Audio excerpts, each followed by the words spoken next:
আসসালামু আলাইকুম। আজকের এই ভিডিওটি মালয়েশিয়ান প্রবাসীদের জন্য খুবই উপকারে আসবে। কথাগুলো একটু মন দিয়ে শুনবেন।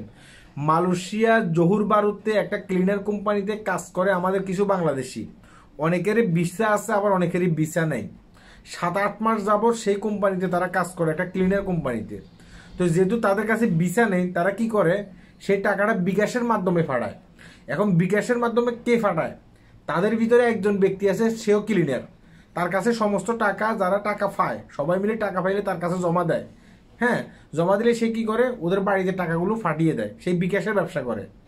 এইভাবে 7-8 মাস পর্যন্ত আপনার তার কাছে টাকা দিয়ে আসতেছে, আর সে কি করতেছে, এই টাকাগুলো যার যার বাড়িতে ফাটিয়ে দিচ্ছে।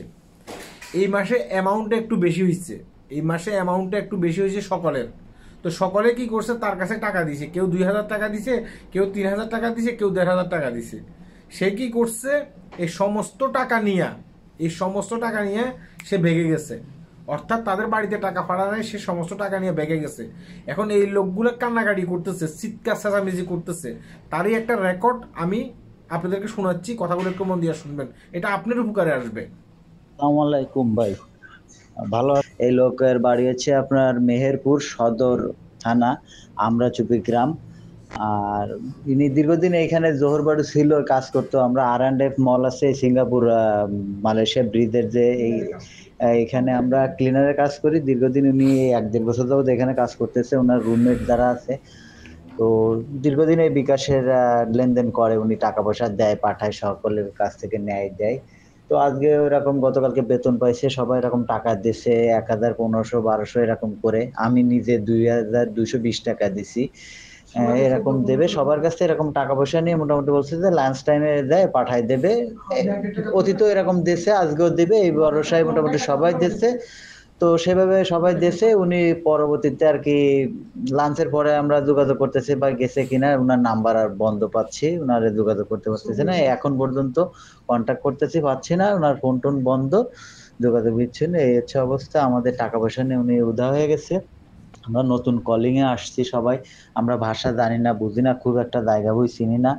তার ভিতর কয়েকজনের ভিসাও নাই আর কি, নতুন কলিং এ আসছে, ভিসা লাগাইতে পারে না, সবাই ঋণগ্রস্ত, দিনা দেখ হয়ে আছে, সবই তো বুঝেন। তো সেক্ষেত্রে আর কি আমরা আপনার কাছে একটু সাহায্যের হাত বাড়াইছিলাম, যদি আমাদের একটু সাহায্য করেন আমরা খুবই উপকৃত হব।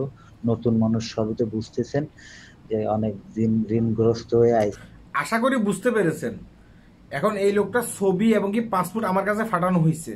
আমি এইগুলো জনসমুদ্রে আনার আগে, এই লোকটা যদি আমার ভিডিওটি দেখে থাকে, আমি তাকে বলতেছি, এগুলো জনসমুদ্রে আনার আগে একটা কাজ করেন, তাদের টাকাগুলো ফেরত দিয়ে দেন। নয়তোবা আপনার পুরো অ্যাড্রেস, আপনার পাসপোর্ট ফটোকপি, আপনার ছবি, এগুলো আমার কাছে আছে।